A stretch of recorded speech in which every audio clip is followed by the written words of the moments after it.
Welcome to The Public Interest with David Stokes. I'm David Stokes. Today on The Public Interest, our guest is Ed Smith, the Policy Director for Missouri Coalition for the Environment. Ed, thank you for joining us today. Thanks for having me. Cheers. Cheers to you. We're going to be talking about conservation and environmental issues today on The Public Interest. Ed has been working in this field for how long? Started working in this in 2009. 2009, and always with Missouri Coalition for the Environment? Started with Missouri Coalition for the Environment in 2011.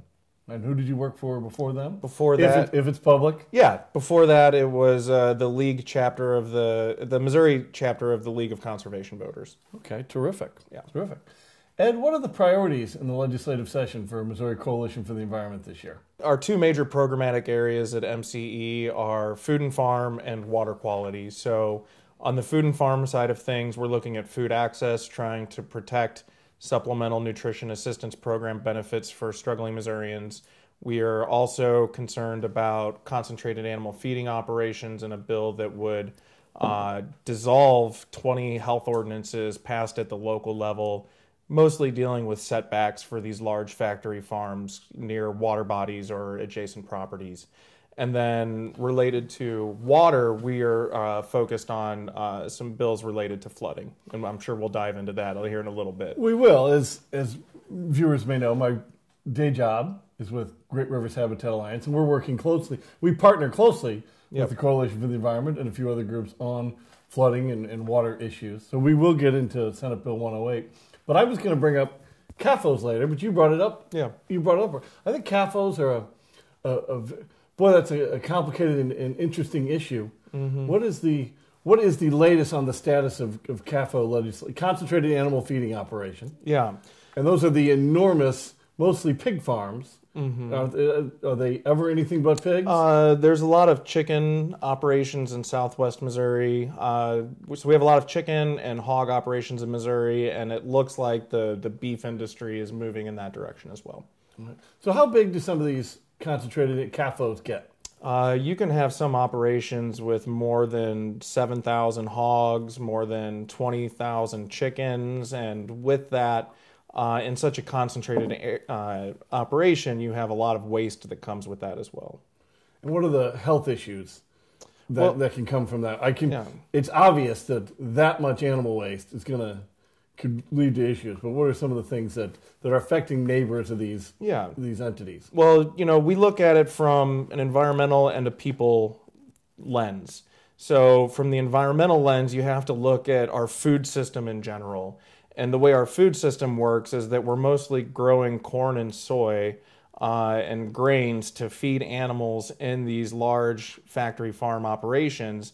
And then the waste from those operations, the animal waste from those operations, are then reapplied to the land that grows all the food that is feeding these animals. And that's because the fact that they're growing corn over and over again on the same land is reducing the nutrients in the soil through monoculture. So that's when we're not diversifying what you're growing on the land. So you keep growing the same type of crop. It depletes the nutrients. The animal waste replenishes the nutrients in the ground. But what happens is when you apply that animal waste on the fields, it can run off into streams, decreasing the oxygen in the water, depleting, it leads to fish kills, the green slime that people have probably seen in lakes and rivers. And ultimately, most folks are familiar with the dead zone in the Gulf of Mexico. Missouri is one of the largest contributors of nitrogen and phosphorus, known as nutrients, and we're one of the largest contributors to the contaminants that lead to the dead zone in the Gulf of Mexico. What are some local governments? I would imagine it's mostly at the county level, but correct me if it's more city. What are some county governments trying to do to address these large operations through zoning or health code or both or something else? Yeah, so a county commission can pass an ordinance, and it's mostly related to setbacks from adjacent neighboring properties. So most of the counties around Mark Twain Lake, for example, have health ordinances restricting how close CAFOs can be to neighboring properties.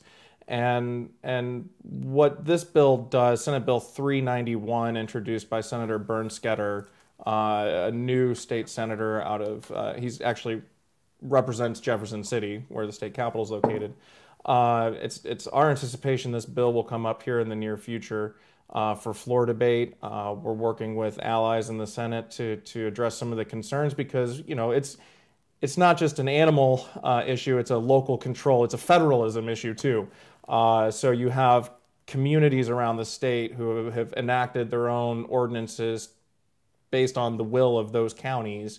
And now we have the state of Missouri saying that, well, we're going to dissolve some of these ordinances through the state, some of which are more than 20 years old. Just to circle back to the people part of this is that you can have particulate matter and other releases of odors. And first off, animal waste lagoons do not smell great. Well, I was going to get what exactly is, how bad is that stench? Because I've talked to people who are affected by it, and it's just, they describe it as ungodly bad. Yeah, so for folks in the St. Louis area, perhaps one of the closest things to compare it to in terms of just a visceral odor reaction is when driving through Highway 70 in Earth City. You're kind of sandwiched in between two landfills, and it can smell really bad in that area. That the odors at these concentrated animal feeding operations can meet or exceed some of the odors in Earth City, and that impacts people's liberty, right? The ability to enjoy their yard and have family over. And so, it decreases the quality of life. It can lead to asthma issues for people who are sensitive to respiratory problems. And, it's a water quality issue. So, we just want to make sure that folks have control over what happens in their communities when factory farms, some of which are foreign owned, are trying to set up shop in Missouri. My opinion is I don't die on the hill of local control. And I do think that there are times where the state should step in and prevent cities and counties from doing certain things. And I'm not,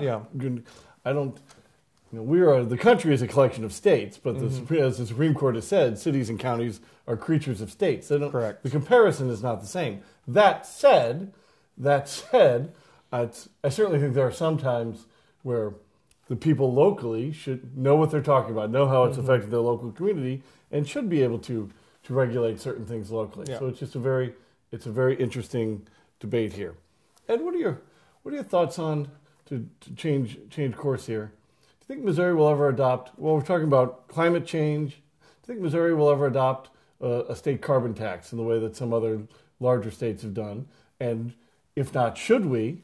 And if not to that, should we go to a carbon tax nationally? I don't see Missouri adopting a carbon tax anytime in the near future, unless it's done through a ballot initiative petition process where people are collecting signatures.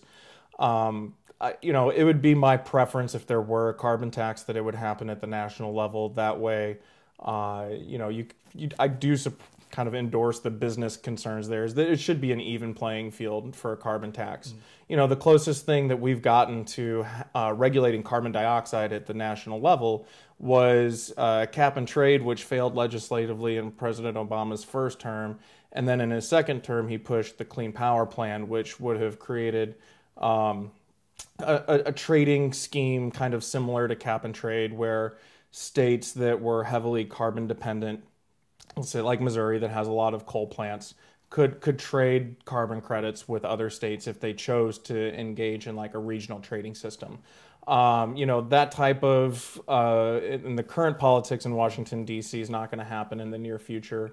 What we do know in Missouri, though, is that Missourians overwhelmingly support renewable energy. In 2008, our organization helped get Proposition C on the ballot, which passed by a 66% vote. Every single county in the state of Missouri supported this initiative to mandate that our monopoly electric utilities source 15% of their energy generation from renewable energy by 2021. So we know that Missourians support renewable energy. We know that climate change is a problem, whether it's the energy sector, flooding, which we'll touch on soon. It's just sometimes the politicians get in the way of what Missourians want. That's not uncommon.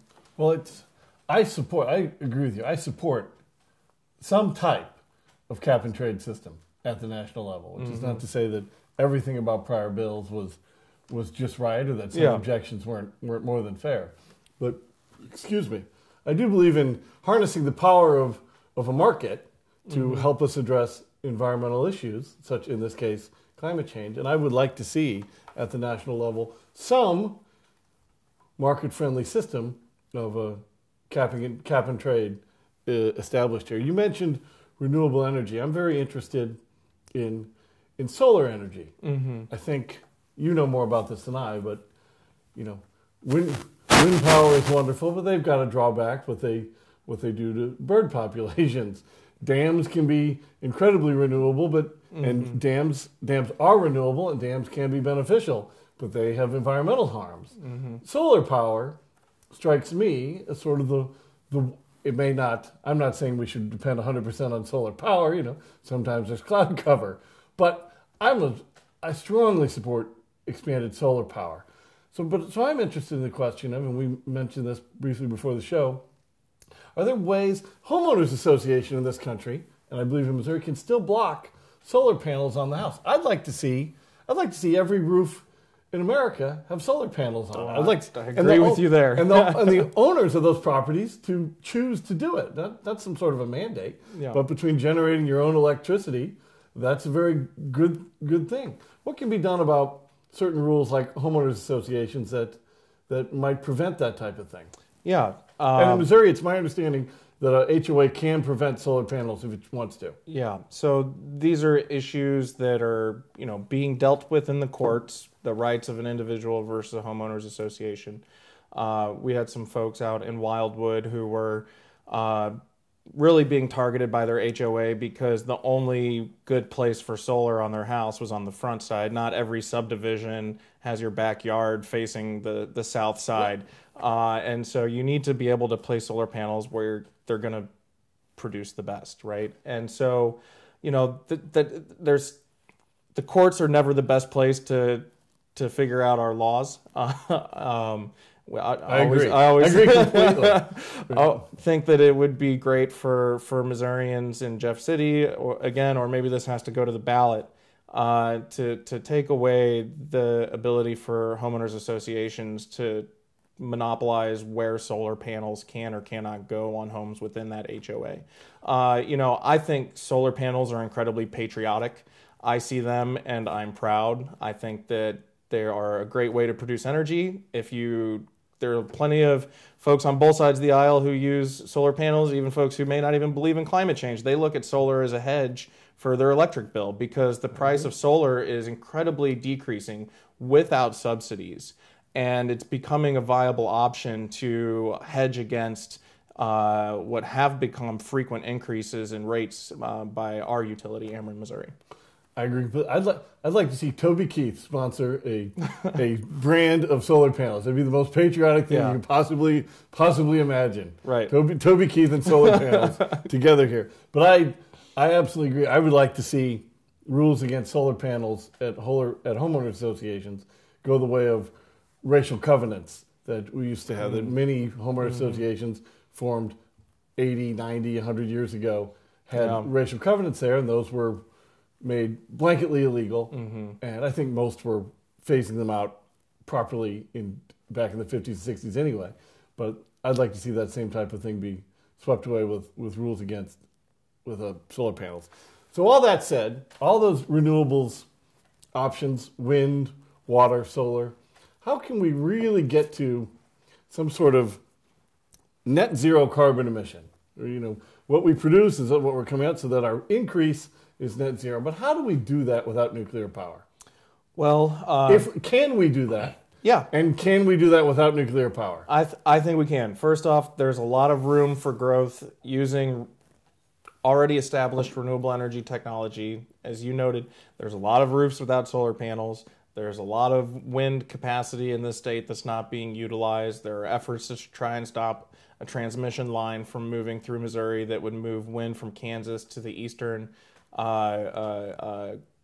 grid, dropping off 500 megawatts of wind energy for use by municipals like Kirkwood. 500 megawatts is a tremendous amount of power. That's nearly the capacity of the Merrimack coal plant that Ameren operates. So I think through microgrids and energy storage, we can meet the needs of our energy production without nuclear power. And I'm happy to talk about the economics of nuclear power and then the waste being two issues that make nuclear not viable, at least right now, without a national plan to reduce carbon. Nuclear is just not an option. I would like to see America go the way of some Scandinavian countries and France and elsewhere. I would like to see us radically increase, nuclear power. And I accept that we subsidize economically things that are beneficial to everybody at times. And I would think all types of energy is subsidized, and I would think some sorts of coal are probably subsidized, and you would be opposed to those subsidies, and I would largely agree. So I do think there's nothing wrong in the short term with trying to expand our nuclear power. I would love to get to some sort of net zero carbon emissions, but I just think if we're truly going to achieve that goal and get China and India and other growing economies around this world to not be expanding the carbon footprint in their parts of the world at the same time we're trying to reduce it, I don't see how the math adds up without a dramatic increase in nuclear power. Realizing that there are incredible risks to that in Chernobyl and Fukushima. And Chernobyl was obviously man-made air. You can address that. Fukushima is a little tougher to address. Sometimes you get earthquakes or tornadoes or hurricanes or tidal wave or tsunamis. So, looking at Missouri kind of as a case study for nuclear power, and I'll try to be as quick as this as possible. So we have one nuclear reactor in this state. It's in Callaway County. That was financed by Union Electric, which is now Ameren, Missouri, through private capital. In the mid-'70s, K-Dry, a neighbor of yours, led a ballot initiative in 1976 that prohibited monopoly electric utilities from charging customers in advance of a service being provided, meaning Ameren cannot charge you and I until a nuclear reactor or a wind farm is producing electricities and pumping electrons to our homes. That killed a second nuclear reactor that Union Electric wanted to build in the 70s and 80s. Ameren came back to nuclear power in the so-called nuclear renaissance, which started in the late second term of President Bush and carried forward into President Obama's term. And that was utilized through federal loan guarantees. And so Ameren got in line to build a new nuclear reactor. It missed out on these federal loan guarantees, the same pot of money that Cylinder came from. And the federal loan guarantees ended up going to a project in Georgia. Georgia, North Carolina, and Georgia, South Carolina, and Florida all passed these consumer laws that allowed monopoly utilities to charge customers in advance. And so while Ameren wanted a nuke, it never was able to, one, get these federal loan guarantees, and two, convince lawmakers in Jefferson City to give it that same type of power to charge customers in advance. You can't raise the money from private capital because Wall Street and the bankers know that nukes are too risky. And you can't get nukes insured, which is why we have the Price-Anderson Act, because of the massive potential liability if there were a Fukushima or a Chernobyl.